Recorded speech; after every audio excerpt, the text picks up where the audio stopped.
Assalamualaikum warahmatullahi wabarakatuh. Baiklah anak-anakku sekalian, kita lanjutkan kembali pembahasan kita mengenai materi biologi SMA, yaitu adalah materi anabolisme untuk kelas 12 MIPA. Anabolisme disebut juga asimilasi atau sintesis, merupakan suatu rangkaian proses reaksi kimia yang berkaitan dengan proses penyusunan atau sintesis dari senyawa-senyawa kompleks yang berasal daripada senyawa sederhana, atau penyusunan daripada senyawa-senyawa sederhana menjadi senyawa-senyawa kompleks. Anabolisme yang menggunakan cahaya disebut dengan fotosintesis, sedangkan anabolisme yang menggunakan energi kimia kemudian kita sebut sebagai kemosintesis. Fotosintesis adalah proses pengubahan zat anorganik dari molekul air dan molekul karbon dioksida oleh klorofil menjadi zat organik atau karbohidrat dengan bantuan cahaya. Reaksinya itu adalah 6 karbon dioksida ditambah 6 molekul air dan bantuan klorofil dan cahaya matahari menghasilkan satu molekul glukosa yaitu C6H12 dan O6 ditambah 6 molekul oksigen. Fotosintesis ini terjadinya di kloroplas dan berlangsung melalui dua tahap, yaitu adalah reaksi terang dan satu lagi adalah reaksi gelap. Reaksi terang memerlukan cahaya matahari, sedangkan reaksi gelap tidak memerlukan cahaya matahari. Nah, secara keseluruhan, reaksi fotosintesis ini terjadi dan berlangsung dalam kloroplas. Anak-anakku sekalian, di dalam tumbuhan terdapat yang namanya klorofil. Klorofil ini terdapat dua bagian klorofil yang sangat vital, yaitu adalah klorofil A dan klorofil B. Nah, klorofil A dan klorofil B ini membentuk suatu kumpulan atau disebut dengan matriks ya. Namanya itu matriks klorofil A dan matriks klorofil B. Klorofil A itu sanggup menyerap sinar matahari dengan panjang gelombang 700 nanometer, sedangkan klorofil B mampu menyerap energi cahaya matahari dengan panjang gelombang 680 nanometer.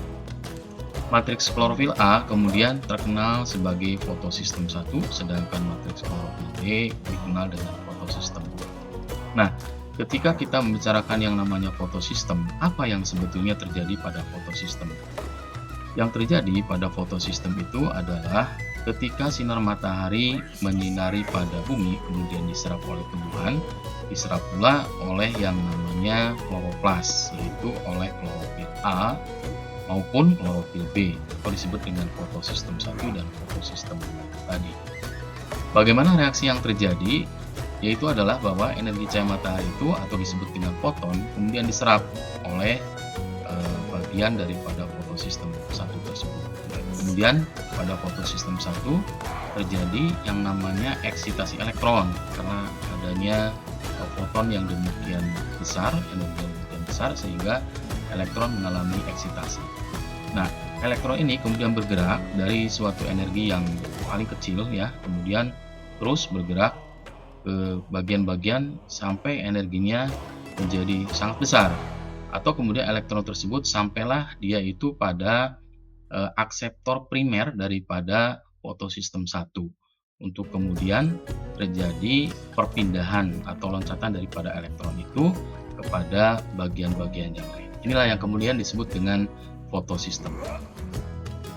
Anak-anakku sekalian, kita lanjut dengan bagaimana sih terjadinya reaksi terang itu dalam suatu kloroplas. Di sini dikatakan bahwa ATP dan NADPH itu dapat terbentuk dengan digerakkan oleh cahaya dengan memberi energi kepada kedua fotosistem yang sudah kita bahas tadi yang terdapat pada membran tilakoid daripada kloroplas.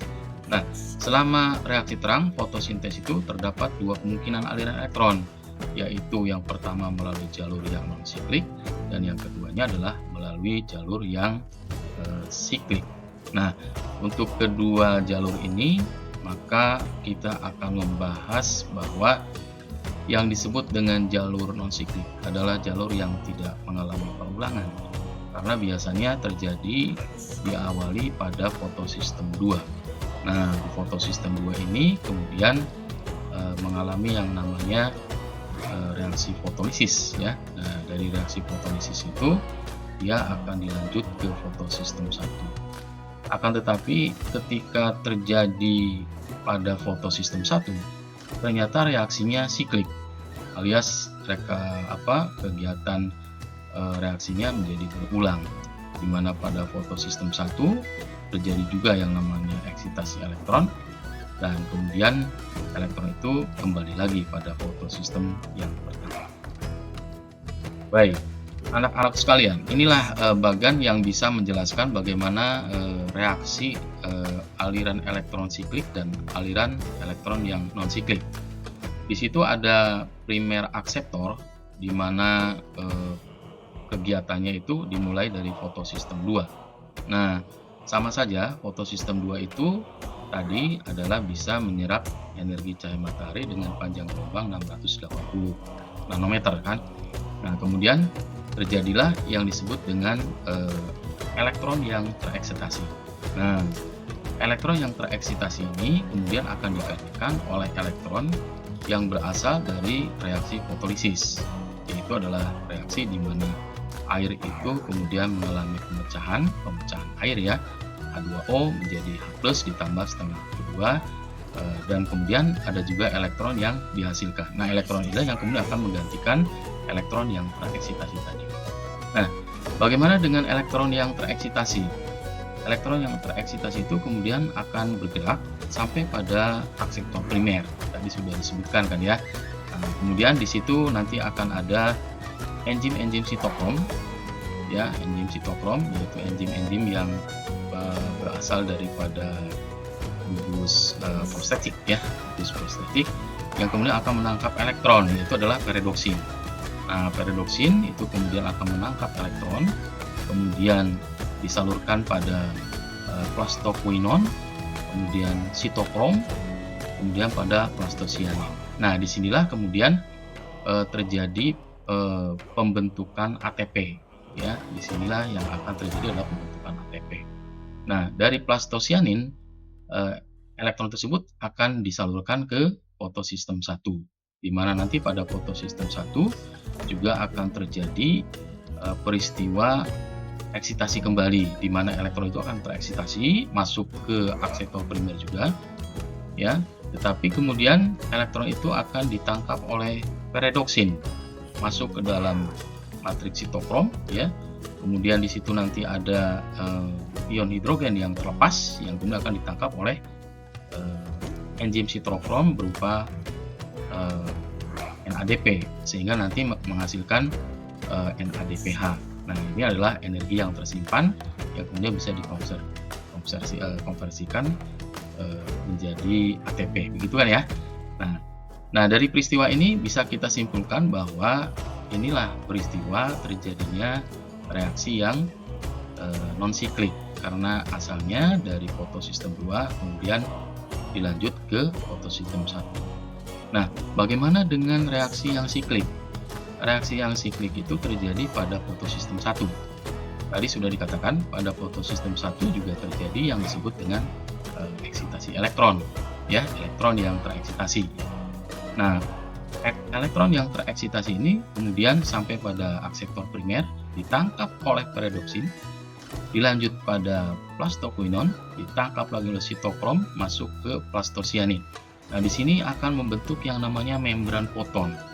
Membran foton inilah yang kemudian akan menghasilkan energi yang sangat tinggi, yang kemudian bisa ditangkap oleh ADP, menghasilkan ATP. Nah, dari sini kita bisa menarik kesimpulan bahwa peristiwa aliran elektron ya, yang siklik maupun yang non siklik pada reaksi terang itu akan menghasilkan NADPH dan molekul ATP. Inilah sumber-sumber energi yang nantinya akan dibutuhkan pada peristiwa reaksi gelap. Baik, anak-anak sekalian, lalu bagaimana dengan reaksi gelap? Reaksi gelap itu terjadi pada stroma dari kloroplast. Kalau tadi reaksi terang itu terjadinya pada granulnya. Reaksi gelap merupakan proses penggunaan energi berupa ATP dan NADP yang dihasilkan pada saat reaksi terang. Fungsinya untuk apa? Fungsinya adalah untuk mengubah yang tadinya molekul karbon dioksida diubah menjadi glukosa ya. Nah, fase-fase pada reaksi gelap itu ada 3. Pertama oksidasi, yang kemudian dilanjut dengan reduksi, dan yang terakhir adalah proses regenerasi ya, yaitu pembentukan kembali ribosa bifosfat. Dari bagan terlihat bahwa ada senyawa yang memiliki satu molekul satu atom karbon yaitu karbon dioksida yang kemudian akan digabung ya oleh senyawa yang memiliki 5 atom karbon, yaitu adalah ribosa bifosfat atau N-dimerusko ya. Kemudian dia akan menghasilkan suatu senyawa yang memiliki 6 atom karbon walaupun tidak stabil, sehingga kemudian dipecah menjadi fosfogliserat. Nah, ini senyawa fosfogliserat itu adalah suatu senyawa yang sebetulnya memiliki 6 atom karbon, tetapi dipecah menjadi suatu senyawa yang hanya memiliki 3 atom karbon saja. Nah, dengan bantuan energi berupa ATP dan NADP yang tadi sudah dihasilkan pada reaksi perang, maka fosfogliserat mengalami reduksi sehingga berkembang berubah menjadi fosfogliseraldehid. Nah, dari fosfogliseraldehid ini terbentuklah 12 molekul fosfogliseraldehid, sehingga terpecah dari 12 molekul fosfogliseraldehid ini terjadi yang disebut dengan peristiwa sintesis ya. Di situ dimana ada 2 molekul daripada fosfogliseraldehid yang kemudian akan melakukan sintesis karbohidrat. Inilah yang terkenal sebagai penyusunan karbohidrat ya, atau penyusunan glukosa dari karbon dioksida. Di sini letaknya reaksi gelap itu proses pembentukan glukosa, sehingga kemudian dari peristiwa ribosa atau fosfogliseraldehid itu sisanya dia akan menghasilkan ribosa bifosfat kembali. Ini terkenal sebagai peristiwa regenerasi, yaitu pembentukan kembali senyawa yang memiliki 5 atom karbon atau disebut dengan ribosa bifosfat. Ya, selanjutnya mari kita bahas tentang kemosintesis. Kalau tadi fotosintesis adalah anabolisme yang menggunakan energi cahaya ya. Kalau kemosintesis adalah suatu anabolisme yang menggunakan energi kimia. Salah satunya adalah bakteri Nitrosomonas dan Nitrosococcus yang memperoleh energi dengan cara mengoksidasi amonia. Yang pertama adalah amonium ya. Amonium kemudian diubah menjadi senyawa nitrit, dan dari senyawa nitrit itu kemudian dioksidasi menghasilkan senyawa nitrat. Itu barangkali ya pembahasan kita mengenai anabolisme. Mudah-mudahan kalian puas dengan pembahasan ini. Demikian saja. Tetap semangat belajar. Assalamualaikum warahmatullahi wabarakatuh.